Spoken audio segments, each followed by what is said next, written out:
नमस्कार दोस्तों, आप सभी का स्वागत है योगेंद्र साहू ऑनलाइन क्लासेस में। मैं आपका दोस्त, आपका होस्ट, आपका ट्यूटर दीपक इस ऑनलाइन प्लेटफॉर्म में आपका स्वागत करता हूं। ये हमारी एक सूचना परख या इंफॉर्मेटिक वीडियो होने वाली है। अभी जो भी वैकेंसीज आ रही हैं, ध्यान फरमाइएगा, अभी जो भी वैकेंसीज आ रही हैं, चाहे पीएससी की हो, चाहे सीजी व्यापम की हो, काफ़ी कॉम्प्लिकेटेड नोटिफिकेशन देखने को मिल रहा है। और सबसे बड़ा जो पेच फंस रहा है ओबीसी और आय प्रमाण पत्र का, इस पर हम लोग काफ़ी गहन चर्चा करेंगे। बने रहिएगा वीडियो में, देखिएगा किस प्रकार फॉर्म भरना है, क्या क्या डॉक्यूमेंट जरूरी है, क्या नियम है, क्या कानून है, सब पर चर्चा करेंगे। तो आइए आज की इस वीडियो को चालू करते हैं। वापस फिर से आपका स्वागत है। ये जो आप देख रहे हैं नोटिफिकेशन, ये मंडी उप निरीक्षक का है। अभी मंडी उप निरीक्षक का फॉर्म भराना चालू हो गया है और आपका परिवहन आरक्षक का भी फॉर्म भराना चालू हो गया है। तो फॉर्म भरते समय किन चीजों का ध्यान रखना है जिससे आपका फॉर्म रिजेक्ट ना हो। फॉर्म तो वैसे रिजेक्ट होगा नहीं, जिसमें आप अगर शॉर्ट लिस्ट हो जाते हो, डॉक्यूमेंट वेरिफिकेशन में आपका नाम ना कटे या नौकरी ज्वाइन होने के बाद आपकी नौकरी ना छूटे, उन सब विषय पे आज हम चर्चा कर लेते हैं। ठीक है, मंडी उप निरीक्षक, ठीक, कुल पद 200 हैं, 20 पद बैकलॉग के हैं। बैकलॉग के पद अनुसूचित जनजाति को मिलते हैं। ठीक है, शैक्षणिक अर्हता आपने बीते हुए कल और उससे एक दिन पहले देखे होंगे, पंचायत विभाग में 70 इंजीनियरों की नौकरी जो 2012-13 में शायद ज्वाइन किए थे, 14 साल बाद नौकरी करने के बाद नौकरी से निकाल दिया गया। कारण क्या था, उसी कारण पे बात करते हैं। शैक्षणिक अर्हता क्या है जी? मान्यता प्राप्त विश्वविद्यालय से स्नातक। उन पूरे क्वेश्चन को लेके चलेंगे जो स्टूडेंट क्वेरी में पूछते हैं कि सर हम अभी फाइनल ईयर में हैं, फाइनल सेमेस्टर में हैं, क्या हम फॉर्म भर सकते हैं? तो याद रखिए, इस नोटिफिकेशन में या परिवहन आरक्षक में आप अगर फॉर्म भरने की आखिरी तिथि तक अपना कोर्स कंप्लीट नहीं किए हो तो आप फॉर्म नहीं भर सकते हो।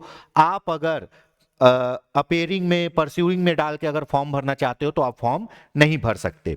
यही एक मैटर था जिसमें 70 इंजीनियर की नौकरी गई अभी, कि जब वैकेंसी आई थी तो ये कहा गया था कि आखिरी तारीख तक फॉर्म भरने के आपके पास डिग्री हाथ में होनी चाहिए या आप पास हो जाना चाहिए।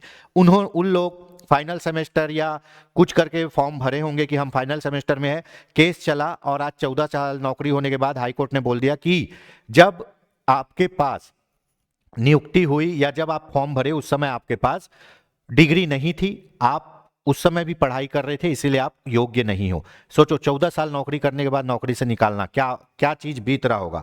तो दोस्तों, अभी की गलती आगे भी आपको बहुत मुसीबत में डाल देती है। तो याद रखना, ये मंडी निरीक्षक का है। क्या बोल रहा है? मान्यता प्राप्त विश्वविद्यालय से स्नातक उत्तीर्ण होना चाहिए।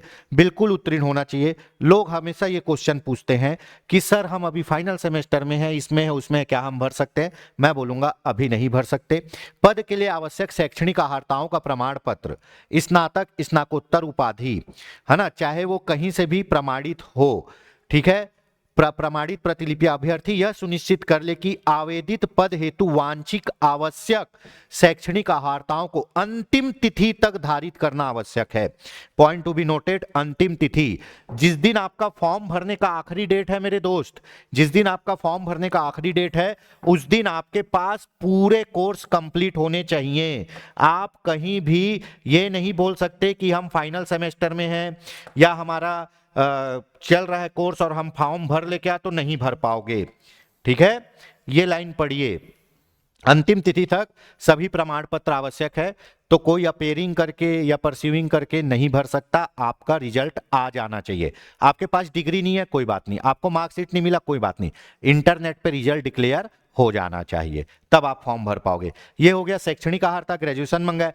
अब ग्रेजुएशन का पूछते सर हम इसमें ग्रेजुएशन किए, उसमें ग्रेजुएशन किए। अगर आपके मार्कशीट में लिखा हुआ है कि आप किसी भी फील्ड से ग्रेजुएट हो, किसी भी फील्ड से स्नातक हो, चाहे कोई भी कोर्स हो, तो आप फॉर्म भर सकते हो, बशर्ते आपका पूरा हो चुका होना चाहिए फॉर्म भरने की आखिरी तिथि को। पहला डाउट ये रहता था। अब दूसरा डाउट, आयु सीमा। आयु सीमा देख लेते हैं भैया। ठीक है, आयु सीमा, पॉइंट नंबर 3, इसको मैं बढ़िया से आपको समझा देता हूं। ये पॉइंट नंबर 3, आयु सीमा। छत्तीसगढ़ राज्य के शिक्षित बेरोजगारों के हित को रखते हुए हमारे यहाँ उच्चतम आयु कितनी थी? 35 वर्ष। पर सरकार, चाहे कोई भी सरकार हो, हमको 5 वर्ष की एक्स्ट्रा छूट देती है सभी वर्गों के लिए। किसके लिए? सभी वर्गों के लिए। कौन? जो स्थायी निवासी है ना, जो स्थायी निवासी हैं सभी को 35 साल प्लस 5 साल 40 साल तक। स्थायी निवासी जो बेरोजगार हैं, बात समझिए, स्थायी निवासी जो बेरोजगार है, जो गवर्नमेंट जॉब नहीं करते हैं, उनको 40 साल तक उम्र तक वो फॉर्म भर सकते हैं, एग्जाम दिला सकते हैं।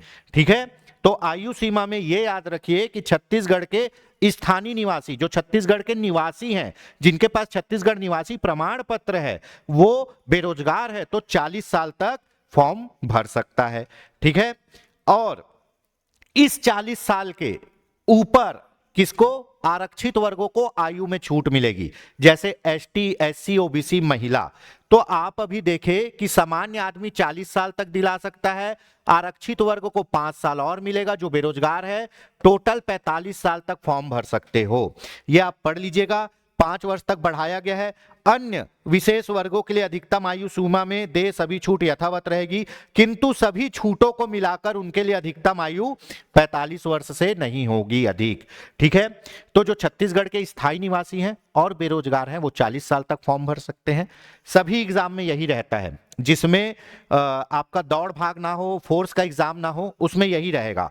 ठीक है, तो ये क्लॉज अच्छे से पढ़िएगा कि सभी आदमी जो नॉर्मल है 40 साल तक और जो आरक्षण वाले हैं 45 साल तक फॉर्म भर सकते हैं, बेरोजगार लोग।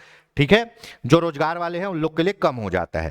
ठीक, चलिए ये भी हो गया।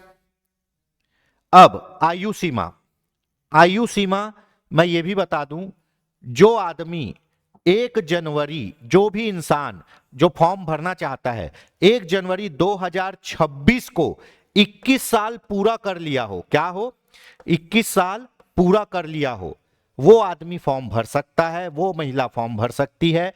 और 1/1/2026 को 5 वर्ष की छूट मिलने के बाद उसकी आयु सीमा कितने से अधिक नहीं होनी चाहिए? 40 साल तक। आप बोलोगे यहां 35 लिखा है, 35 लिखा है, लेकिन सरकार ने इससे पहले अपने लेटर में आपको पहले वाले लाइन में बोल दिया कि 35 में 5 जोड़ के आपको 40 साल तक मिल जाएगा एग्जाम दिलाने। तो याद रखना 1 जनवरी 2026 तक आयु 21 साल से कम नहीं होनी चाहिए, 40 साल से अधिक नहीं होनी चाहिए सामान्य वर्ग के लिए, और आरक्षित वर्ग की 45 साल। ठीक है, यहां लिखा हुआ है छत्तीसगढ़ शासन द्वारा अनुसूचित जाति, जनजाति, अन्य पिछड़ा वर्ग, गैर क्रीमी लेयर, गैर क्रीमी लेयर को ही आरक्षण मिलता है ओबीसी का, क्रीमी लेयर को नहीं मिलता। महिला आदि के लिए दिए गए छूट अधिकतम कितनी होगी? 45 साल। ठीक है, तो सामान्य के लिए 40 साल, आरक्षित वर्ग के लिए 45 साल, जो बेरोजगार हैं। ठीक है, चलो यहां तक हो गया। अब आयु के लिए आपको दस्तावेज 10वीं का रिजल्ट पेश करना पड़ेगा। ठीक, अब जो सबसे गंभीर विषय है, जो अभी सबसे ज्वलंत विषय है और गंभीर विषय है, ठीक है, इसका मैं बता दूं, अभी सब इंस्पेक्टर वाले जितने भी अभ्यर्थी ओबीसी वाले जूझ रहे हैं आय प्रमाण पत्र के लिए, आय प्रमाण पत्र नहीं होने के कारण ओबीसी गैर क्रीमी लेयर को, नॉन क्रीमी लेयर को ओबीसी क्रीमी लेयर में कंसीडर किया जा रहा है। अब ओबीसी क्रीमी लेयर में कंसीडर करने से क्या होगा? उनको कोई भी आरक्षण प्राप्त नहीं होगा। ओबीसी का आरक्षण केवल ओबीसी गैर क्रीमी लेयर को प्राप्त होता है। ठीक, अब यहां पे लिखा हुआ है, यदि अभ्यर्थी छत्तीसगढ़ राज्य का मूल स्थानीय निवासी हो, अनुसूचित जाति, जनजाति, अन्य पिछड़ा वर्ग, गैर क्रीमी लेयर की श्रेणी में आता है तथा जो इस विज्ञापन के तहत छूट प्राप्त करना चाहता है, तो उसके पास क्या होना चाहिए? स्थायी जाति प्रमाण पत्र। क्या होना चाहिए? स्थायी प्रमाण पत्र जाति का होना चाहिए। और जब आप डॉक्यूमेंट वेरिफिकेशन कराने जाओगे तो आपको क्या मांगेगा? अभी आगे देखेंगे क्या मांगेगा। सत्यापित प्रति। देखो, पहली प्रति होती है, फिर स्थायी प्रति होती है, और उसके बाद सत्यापन होता है। तो सत्यापन फाइनल है, तो सत्यापित प्रति मांगेगा। तो आप अपने जाति प्रमाण पत्र को सत्यापित करा लीजिएगा भैया। दूसरा मोस्ट इंपॉर्टेंट, अगर कोई महिला अनुसूचित जाति और जनजाति की है और वो आरक्षण का लाभ लेना चाहती है, तो अपने पापा के नाम से अपने नाम से बना हुआ जिसमें उनके पापा का भी नाम हो, वो वाला जाति प्रमाण पत्र प्रस्तुत करना होगा। साफ लिखा है, अनुसूचित जाति जनजाति के विवाहित महिला अभ्यर्थी को अपने नाम के साथ पिता का नाम से जारी हुआ, अपने नाम के साथ पिता के नाम से जारी हुआ प्रमाण पत्र प्रस्तुत करना होगा। किसको? विवाहित महिला को। ठीक है, तो जो विवाहित महिला फॉर्म भर रही है वो अपना पुराना जाति प्रमाण पत्र रखे भी है जिसमें उनके पिता का नाम है, वही प्रस्तुत करना होगा। अब सबसे कठिन विषय ओबीसी वालों के लिए, जिससे वो अभी जूझ रहे हैं, ओबीसी बाहुल राज्य होने के बाद भी जूझ रहे हैं। बताओ सरकार का देखो मनसा क्या है, समझ नहीं आ रहा है। अन्य पिछड़ा वर्ग को आरक्षण गैर क्रीमी लेयर, मैं आपको बताया ओबीसी नॉन क्रीमी लेयर को ही आरक्षण मिलता है, ओबीसी क्रीमी लेयर को आरक्षण नहीं मिलता। तो ओबीसी गैर क्रीमी लेयर को आरक्षण तभी मिलेगा जब उनके पास आय प्रमाण पत्र हो।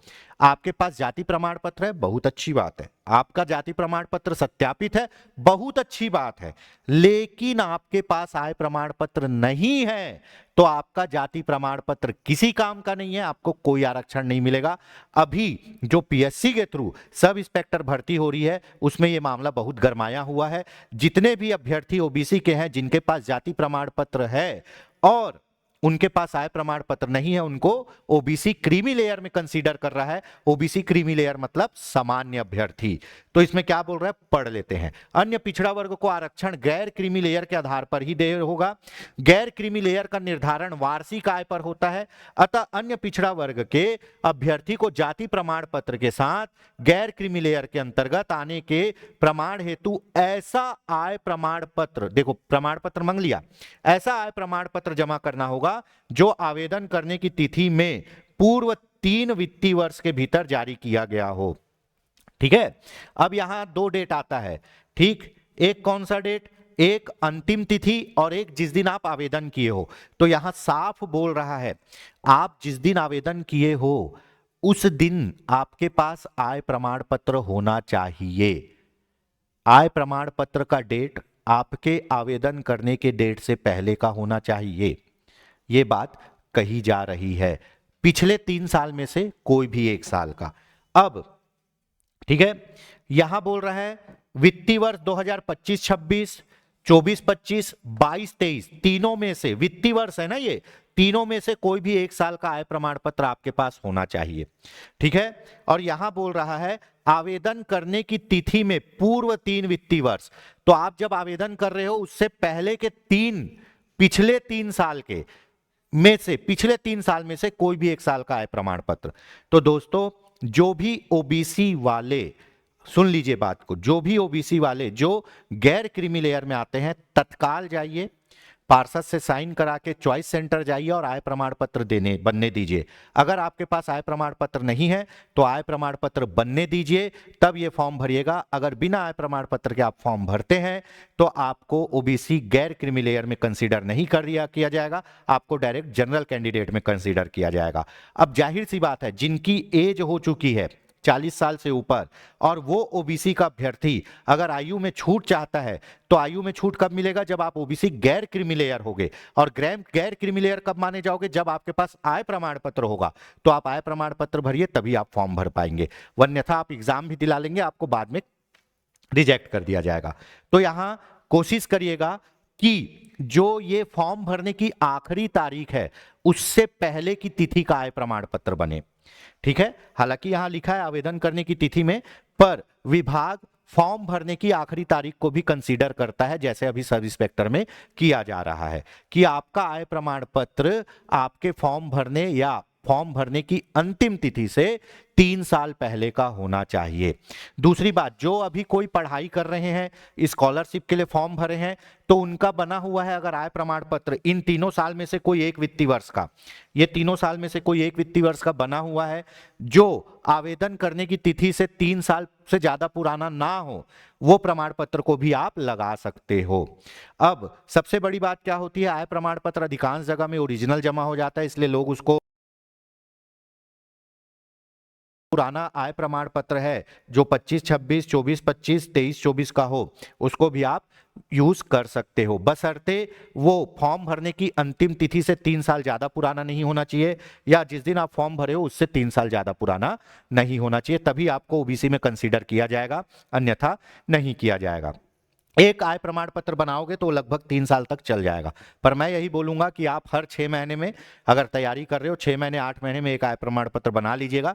200-250 रुपए लगता है, कोई बड़ा चीज नहीं है। अब ये नियम है तो इस पे आप कुछ नहीं कर सकते, इसको मानना होगा अगर आपको ओबीसी का आरक्षण चाहिए तो। नहीं तो अभी जो हालत सब छत्तीसगढ़ के सब इंस्पेक्टर अभ्यर्थियों की जो अभी पीटीएस चल रहा है ना, हो रही है, वही उससे ही आपको गुजरना पड़ेगा। तो मैंने बहुत अच्छे से समझाया, मुझे ऐसा लग रहा है कि आवेदन करने की तिथि से 3 साल पहले का आय प्रमाण पत्र आपके पास होना चाहिए। जो 6 महीना पहले बनाए हैं, 1 साल पहले बनाए हैं, बिल्कुल चलेगा, कोई टेंशन नहीं है, बस 3 साल से ज्यादा पुराना नहीं होना चाहिए। ठीक है, तो ये आय प्रमाण पत्र वाली बात हो गई। ठीक, ये सबसे ज्यादा इंपॉर्टेंट मैटर था। तो भैया फॉर्म भरने से पहले, कोई भी फॉर्म, चाहे आप व्यापम का हो, पीएससी का हो, फॉर्म भरने से पहले आपको आय प्रमाण पत्र मांगता है, आप बना के रखिए ताकि डॉक्यूमेंट वेरिफिकेशन में ना कटे। ठीक, अब कई लोग ऐसे हैं कि सर हम ऑलरेडी गवर्नमेंट जॉब में हैं, हम क्या फॉर्म भर सकते हैं? आप देख लीजिए कि गवर्नमेंट जॉब वालों के लिए क्या है एज का क्राइटेरिया, उसके बाद आप फॉर्म भरिए। और फॉर्म भरने से पहले जो सबसे मोस्ट इंपॉर्टेंट है, अपने नियोक्ता का अनापत्ति प्रमाण पत्र एनओसी लीजिए, अपने डिपार्टमेंट से एनओसी लीजिए, तभी फॉर्म भरिए। अगर आपकी नौकरी लग गई और आप एनओसी नहीं जमा कर पाए तो आपको नौकरी से निकाल दिया जाएगा। तो याद रखना, जो ऑलरेडी जॉब में है वो एनओसी लेके ही फॉर्म भरे। ठीक है, चलो अगला देख लेते हैं। ठीक, चयन प्रक्रिया आपको पता है। अब शर्तें देख लेते हैं। नियुक्ति हेतु शर्तें, आपको ज्वाइनिंग कब मिलेगा? ठीक, ज्वाइनिंग उसी आदमी को मिलेगा जो छत्तीसगढ़ का मूल निवासी है। उसके बाद ज्वाइनिंग के समय अगर आप आरक्षित वर्ग से हो तो आपको सत्यापित जाति प्रमाण पत्र, इसीलिए जाति प्रमाण पत्र को भी सत्यापित करा लो, है ना, ये देखो लिखा है सत्यापित जाति प्रमाण पत्र प्रस्तुत करना पड़ेगा। तो अपने जाति प्रमाण पत्र को भी सत्यापित करा लीजिए। आय प्रमाण पत्र ओबीसी वाले बनाइए, एसटी एससी वालों को आय प्रमाण पत्र नहीं लगता।